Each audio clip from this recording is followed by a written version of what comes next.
السلام علیکم ورحمۃ اللہ وبرکاتہ۔ اعوذ باللہ من الشیطان الرجیم، بسم اللہ الرحمن الرحیم، وللہ الاسماء الحسنى فادعوہ بها وذروا الذین یلحدون فی اسمائہ سیجزون ما كانوا یعملون۔ محترم سامعین کرام، 18 رمضان میں ہم لوگ داخل ہو چکے ہیں۔ بس سمجھ لیجئے کہ یہ کمپلیٹ ہی ہونے والا ہے۔ اس کے بعد ہمارے سامنے 11 یا 12 دن رہیں گے بس۔ یاد رکھیے، چاہے ایک آدمی عبادتوں میں محنت اور مشقت کرتے ہوئے ان اوقات کو گزارے، پھر بھی بہت جلدی سے گزر جائے گا، وقت نہیں لگے گا۔ اور اگر کوئی آدمی اپنے نفسانی خواہشات کو پورا کرنے کے چکر میں ان اوقات کو گزارے تو ان کا بھی وقت بڑی تیزی سے گزر جائے گا۔ یہ جو بچے ہوئے اوقات اور ایام ہیں، یہ بہت ہی قیمتی اور انتہائی غنیمت ہے۔ ہم نے اپنے درس میں بتلایا کہ نبی صلی اللہ علیہ وسلم رمضان المبارک میں خاص طور سے عبادتوں کا اہتمام فرماتے تھے، اور جو بچے ہوئے آخری 10 دن یا 9 دن ہوتے تھے اس میں نبی صلی اللہ علیہ وسلم انتہائی مشقت کے ساتھ عبادتوں کو انجام دیتے تھے۔ نہ یہ کہ خود انجام دیتے تھے بلکہ اپنے اہل و عیال کو بھی خصوصی طور پر عبادتوں میں لگاتے تھے۔ لہذا جو بچے ہوئے ایام ہیں ان کو غنیمت جانیے، اور غنیمت جان کر کے ادھر ادھر کے جھمیلوں اور چکروں کو چھوڑ دیجیے 11 دن کے لیے، اور اللہ تبارک و تعالیٰ کی عبادتوں میں جٹ جائیے۔ کیونکہ جو آدمی رمضان کا مہینہ پاتا ہے اور اپنے گناہوں کی مغفرت اور بخشش اللہ تبارک و تعالیٰ سے نہیں کروا پاتا ہے، اللہ کے رسول صلی اللہ علیہ وسلم اور جبرائیل امین علیہ السلام دونوں نے ایسے آدمی کے لیے بد دعا کیا۔ سامعین کرام، سورۃ الاعراف سورہ نمبر 7 اور اسی سورت سے آیت نمبر 180 آپ کے سامنے تلاوت کی گئی۔ آیت کریمہ کا ترجمہ ہے، اللہ تبارک و تعالیٰ نے فرمایا وَلِلَّهِ الْأَسْمَاءُ الْحُسْنَى فَادْعُوهُ بِهَا۔ اللہ تبارک و تعالیٰ کے اچھے اچھے نام ہیں، ان ناموں کے ذریعے سے اللہ تبارک و تعالیٰ سے دعا کرو، پکارو۔ اللہ تبارک و تعالیٰ کے اچھے اچھے نام ہیں، ان ناموں کے ذریعے سے اللہ تبارک و تعالیٰ کو پکارو، دعا کرو۔ آگے مزید اللہ تبارک و تعالیٰ نے فرمایا وَذَرُوا الَّذِينَ يُلْحِدُونَ فِي أَسْمَائِهِ، اور جو لوگ اللہ تبارک و تعالیٰ کے نام میں الحاد کرتے ہیں، ناموں میں اللہ تبارک و تعالیٰ کے ناموں میں کجروی اختیار کرتے ہیں، ان کو چھوڑ دو۔ سَيُجْزَوْنَ مَا كَانُوا يَعْمَلُونَ، ان قریب وہ لوگ اپنے کاموں کا بدلہ پالیں گے۔ سامعین کرام، اس آیت کریمہ کی تفسیر میں ایک حدیث ہے جس کو امام بخاری رحمہ اللہ نے اپنی صحیح البخاری میں 2 مقام پہ، ایک کتاب الشروط صحیح البخاری حدیث نمبر 2736، اور دوسرا صحیح البخاری کتاب الدعوات حدیث نمبر 6410، اور امام مسلم رحمہ اللہ نے صحیح مسلم کے اندر حدیث نمبر 2677 پہ روایت نقل کیا ہے، روایت کیا ہے کہ سیدنا ابو ہریرہ رضی اللہ عنہ نے فرمایا، اللہ کے رسول صلی اللہ علیہ وسلم نے فرمایا ان للہ 99 اسما، اللہ تبارک و تعالیٰ کے کتنے نام ہیں؟ 99، 90 پر 9، 100 الا واحدہ۔ اللہ کے رسول نے ڈیٹیل بھی کیا، 100 الا واحدہ، ایک کم 100۔ 99 کا مطلب کیا ہوا؟ ایک کم 100۔ اور اس کے بعد نبی صلی اللہ علیہ وسلم نے کیا فرمایا؟ من احصاها دخل الجنہ، جو آدمی ان 90 پر 9، 99 ناموں کو یاد کر لے گا وہ جنت کے اندر جائے گا۔ اور پھر نبی صلی اللہ علیہ وسلم نے فرمایا ان اللہ وتر یحب الوتر، اللہ تبارک و تعالیٰ وطر ہے اور وطر کو پسند کرتا ہے، یعنی اللہ تبارک و تعالیٰ طاق ہے، سنگل ہے، اور سنگل کو ہی اللہ تبارک و تعالیٰ پسند فرماتے ہیں۔ محترم سامعین کرام، اس حدیث کی روشنی میں ضمناً ایک بات یاد رکھ لیجیے کہ اللہ تبارک و تعالیٰ کے جو 90 پر 9 نام ہیں، اللہ تبارک و تعالیٰ کے جو 90 پر 9 نام ہیں، ان کو یاد کرنے سے آدمی جنت کے اندر داخل ہو جائے گا۔ یہ فضیلت صرف ان لوگوں کے لیے ہے، صرف اور صرف ان لوگوں کے لیے ہے جن کا عقیدہ درست ہوگا، جن کا عقیدہ، جن کا منہج، جن کا طریقہ نبی صلی اللہ علیہ وسلم کے طریقے سے میچ کرے گا، جن کا عقیدہ، جن کا منہج، جن کا طریقہ صحابہ کرام رضی اللہ عنہم کے طریقے سے میچ کرے گا۔ جو صحیح العقیدہ ہوں گے وہی لوگ ان 99 ناموں کو اگر یاد کر لیں گے تو وہ جنت کے اندر جائیں گے۔ باقی رہے بدعتی، خرافاتی، اس قسم کے لوگ 99 نام کو 1000 بار یاد کر لیں، جنت کے اندر نہیں جانے والے۔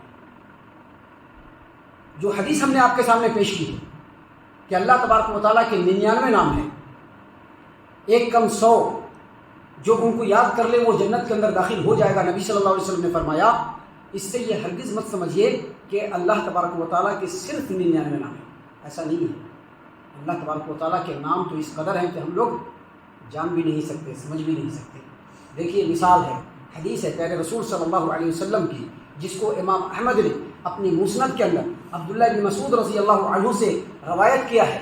عبداللہ بن مسعود رضی اللہ عنہ کہتے ہیں کہ نبی صلی اللہ علیہ وسلم نے اپنے امت کے لوگوں کو غم پریشانی کے وقت میں ایک دعا سکھلائی کہ یہ دعا کو پڑھو، جو آدمی یہ دعا پڑھے گا اس کے غم مٹ جائیں گے۔ اس دعا کے بعض الفاظ ہیں، نبی صلی اللہ علیہ وسلم نے فرمایا، سکھایا، اسألک بکل اسم ہوا لک، اللہ تبارک و تعالیٰ، اللہ تبارک و تعالیٰ تیرے ہر اس نام کے ذریعے سے میں تجھ سے دعا مانگتا ہوں، سوال کرتا ہوں جس نام کو تو نے اپنے لیے رکھا ہے۔ اور پھر اللہ کے رسول صلی اللہ علیہ وسلم نے فرمایا دعا سکھلاتے ہوئے، او علمتہ احدا من خلقک، یا ہر اس نام کے ذریعے سے میں تجھ سے سوال کرتا ہوں جن ناموں کو تو نے اپنے مخلوقات میں سے کسی مخلوق کو سکھلایا ہے، او انزلتہ فی کتابک، اور ہر اس نام کے ذریعے سے اللہ میں تجھ سے دعا کرتا ہوں، تجھ سے سوال کرتا ہوں جس نام کو تو نے اپنے کتابوں میں سے کسی کتاب کے اندر نازل فرمایا ہے، او استأثرت به فی علم الغیب عندک، یا ہر اس نام کے ذریعے سے اے اللہ میں تجھ سے دعا مانگتا ہوں، ہر اس نام کے وسیلے سے اے اللہ تبارک و تعالیٰ میں تجھ سے دعا مانگتا ہوں جس نام کو تو نے اپنے علم غیب میں محفوظ کر دیا ہے۔ دیکھیں نبی نے واضح طور پر فرما دیا کہ اللہ تبارک و تعالیٰ کی اس قدر نام ہے کہ اللہ نے بہت سارے مخلوقات کو بھی نام سکھلا کر کے رکھا ہے۔ اللہ تبارک و تعالیٰ نے اپنی بہت ساری کتابوں میں بھی اپنا نام نازل فرمایا ہے، اور بہت سارے ناموں کو تو اللہ نے اپنے علم غیب میں رکھا ہے۔ لہٰذا یہ جو 90 پر 9 نام ہے یہ بیان کے لیے کہ اگر ان 99 ناموں کو کوئی یاد کر لے گا اور اس کا عقیدہ صحیح ہوگا، عمل درست ہوگا تو وہ جنت کے اندر جائے گا، وگرنہ اللہ تبارک و تعالیٰ کے بہت سارے اچھے اچھے نام ہیں۔ اللہ تبارک و تعالیٰ نے انہی باتوں کی طرف اشارہ کرتے ہوئے اس آیت کریمہ میں فرمایا کہ وَلِلَّهِ الْأَسْمَاءُ الْحُسْنَى فَادْعُوهُ بِهَا، اللہ تبارک و تعالیٰ کے بہت اچھے اچھے نام ہیں، تم ان ناموں کے ذریعے سے اللہ سے دعا کرو۔ اور جو دعا میں نے آپ کے سامنے پڑھی جو نبی صلی اللہ علیہ وسلم نے سکھلایا، اس دعا کو ضرور یاد کر لیجئے، کیونکہ اس میں اللہ تبارک و تعالیٰ کے ناموں کا وسیلہ لے کر کے دعا کیا گیا ہے۔ محترم سامعین کرام، اللہ تبارک و تعالیٰ نے فرمایا کہ وَلِلَّهِ الْأَسْمَاءُ الْحُسْنَى فَادْعُوهُ بِهَا، اللہ تبارک و تعالیٰ کے بڑے اچھے اچھے نام ہیں، ان ناموں کے ذریعے سے اللہ تبارک و تعالیٰ سے دعا کرو۔ اور آگے کیا کہا؟ وَذَرُوا الَّذِينَ يُلْحِدُونَ فِي أَسْمَائِهِ، اور جو اللہ تبارک و تعالیٰ کے نام میں الحاد کرتے ہیں، کجروی کرتے ہیں، ان کو چھوڑ دو۔ سَيُجْزَوْنَ مَا كَانُوا يَعْمَلُونَ، ان قریب وہ اپنے برے عمل کا بدلہ پالیں گے، سزا پالیں گے۔ یہاں پر اللہ تبارک و تعالیٰ کے نام میں کجروی اختیار کرنا اصل میں یہی الحاد ہے، اور یہ کئی طرح سے ہو سکتا ہے۔ اس کا ایک قسم نہیں ہے، اس کی کئی قسمیں ہیں۔ اس میں سے ایک قسم کیا ہے کہ جو صفاتی نام، اللہ تبارک و تعالیٰ کے ایک نام ذاتی ہے اللہ کا ایک نام کیا ہے؟ ذاتی ہے اللہ، اور باقی ان کے نام کیا ہے؟ اللہ تبارک و تعالیٰ کی صفاتی نام ہے۔ تو جو صفات خاص اللہ تبارک و تعالیٰ کے لیے ہیں، اس میں اگر مخلوق کو شریک کیا جائے تو یہ اللہ تبارک و تعالیٰ کے نام میں کجروی اختیار کرنا ہے، الحاد کرنا ہے۔ مثال کے طور پر عالم الغیب اللہ تعالیٰ ہے، اللہ کے علاوہ دوسروں کو عالم الغیب سمجھنا۔ رزاق صرف اللہ تبارک و تعالیٰ ہے، اللہ کو چھوڑ کر کے دوسروں کو رزاق کہنا۔ داتا صرف اللہ تبارک و تعالیٰ ہے، اللہ کو چھوڑ کر کے دوسروں کو داتا کہنا۔ مشکل کشا صرف اللہ تبارک و تعالیٰ ہے، اللہ تبارک و تعالیٰ کو چھوڑ کر دوسروں کو مشکل کشا سمجھنا۔ یہ سارے کے سارے کیا ہیں؟ نام کے اندر الحاد ہے، یہ ایک قسم ہے۔ یا دوسری قسم، اللہ تبارک و تعالیٰ کے ایسے صفاتی نام جو بالکل ثابت ہے، اس سے دلیل پکڑتے ہوئے، اس سے استدلال کرتے ہوئے باطل چیزوں کے اوپر بات کرنا۔ مثال کے طور پر اللہ تبارک و تعالیٰ ہر چیز کا جاننے والا ہے، علیم ہے۔ ان اللہ قد احاط بكل شيء علما، اللہ تبارک و تعالیٰ نے ہر چیز کو اپنے احاطے میں رکھا ہے۔ اللہ تبارک و تعالیٰ ہر چیز کو جانتا ہے، تو کوئی یہ کہے کہ اللہ تبارک و تعالیٰ جب ہر چیز کو جانتا ہے تو اللہ تبارک و تعالیٰ جادو بھی جانتا ہوگا. دیکھیے باطل چیز کو پکڑ لیا. یا کوئی یہ کہے کہ ان اللہ علی کل شیء قدیر، اللہ تبارک و تعالیٰ ہر چیز کے اوپر قادر ہے، تو اللہ تبارک و تعالیٰ جھوٹ بولنے پر بھی قادر ہے. یہ اللہ تبارک و تعالیٰ کے ناموں میں الحاد جس کی مفسرین نے اپنی تفسیر کی کتابوں میں تفصیل سے بیان کیا. یا اسی طرح سے اللہ تبارک و تعالیٰ کے صفاتی ناموں میں فلسفیانہ موشگافی کرنا. کیسے؟ اللہ تبارک و تعالیٰ کی جو صفات ہیں، اللہ تبارک و تعالیٰ کی جو صفات ہیں، اللہ تبارک و تعالیٰ یہ قدیم ہے یا حادث. مثال کے طور پر اللہ تبارک و تعالیٰ تو اللہ ہے، ہمیشہ سے ہمیشہ رہے گا، لیکن اللہ تبارک و تعالیٰ جو بولتا ہے یہ اللہ تبارک و تعالیٰ کی صفات ہے. یہ قرآن کریم اللہ تبارک و تعالیٰ کا کلام ہے جس کو اللہ نے بولا ہے، یہ کلام ہے. اب یہ جو اللہ کا کلام ہے یہ حدیث ہے یا مخلوق ہے، یہ کیا چیز ہے؟ ان چیزوں میں اگر کوئی پڑا کھیل ختم، کھیل ختم. یا اسی طرح سے اس کی ایک اور قسم ہے. قسم کیا ہے؟ اللہ تبارک و تعالیٰ نے قرآن کریم میں یہ بیان فرمایا ہے وَنَحْنُ أَقْرَبُ إِلَيْهِ مِنْ حَبْلِ الْوَرِيدِ. اللہ تبارک و تعالیٰ انسان کے، اللہ فرماتے ہیں کہ ہم انسان کے شہ رگ کے بھی قریب ہیں. ہر ایک کے، جتنے بھی انسان ہیں، جتنے بھی انسان ہیں، وَنَحْنُ أَقْرَبُ إِلَيْهِ مِنْ حَبْلِ الْوَرِيدِ، مخلوقات کے شہ رگ کے بھی قریب ہے اللہ تبارک و تعالیٰ. اب کوئی یہ کہے کہ جب اللہ تبارک و تعالیٰ انسانوں کے، مخلوق کے شہ رگ کے قریب ہے تو پھر اس کا مطلب اللہ عرش پر نہیں. حالانکہ اللہ نے کیا کہا ہے؟ اللہ عرش پہ ہے. اللہ نے بالکل کلیئر کہا ہے کہ اللہ عرش پہ مستوی ہے، لیکن اللہ تبارک و تعالیٰ کا علم ہر جگہ ہے. لیکن اللہ تبارک و تعالیٰ کے ناموں میں کجروی اختیار کرنا، ٹیڑھاپن اختیار کرنا، یہ وہی چیز ہے جس کے بارے میں اللہ تبارک و تعالیٰ نے فرمایا وَذَرُوا الَّذِينَ يُلْحِدُونَ فِي أَسْمَائِهِ. آج اللہ تبارک و تعالیٰ عالم الغیب ہے، لیکن بہت سارے مسلمان اللہ کو چھوڑ کر کے اپنے صوفی لوگوں کو بھی عالم الغیب کہتے ہیں، اپنے پیروں کو بھی مسلمان کہتے ہیں. غیروں کی بات چھوڑ دیجیے، مسلمان کہتے ہیں کہ ہمارے پیر صاحب عالم الغیب ہے. مسلمان کہتے ہیں کہ ہمارے پیر صاحب جو ہے داتا ہے، ہمارے پیر صاحب گنج بخش ہے، خزانہ بخشنے والے. خزانہ بخشنے والا کون ہے؟ اللہ تبارک و تعالیٰ، اللہ کے علاوہ کوئی نہیں ہے. مسلمان کہتے ہیں کہ ہمارے پیر صاحب مشکل کشا ہے، حاجت روا ہے.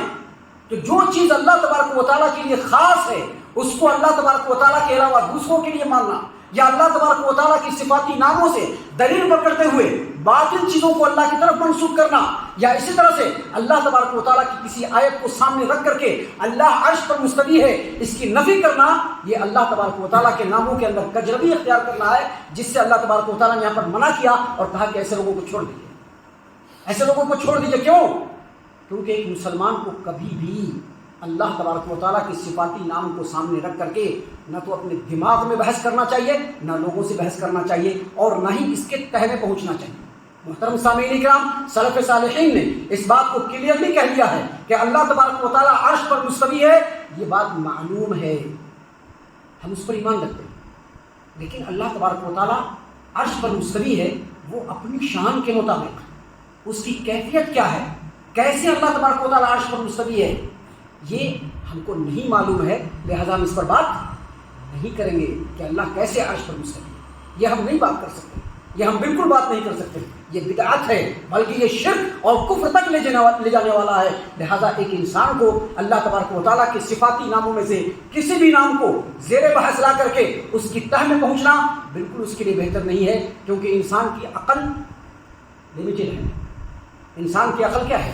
محدود ہے. اور اللہ تبارک و تعالیٰ کی صفاتی نام یا خود اللہ تبارک و تعالیٰ یہ لامحدود ہے، کوئی بھی اس کی جڑ تک نہیں پہنچ سکتا. اور دوسرا یہ کہ یہ عقیدے کی خرابی ہے جو آگے بھی بڑھے گی، آگے بھی بڑھے گی، اور بہت سارے موحدین اچھے عقیدے والوں کا بھی عقیدہ بگڑ جائے گا.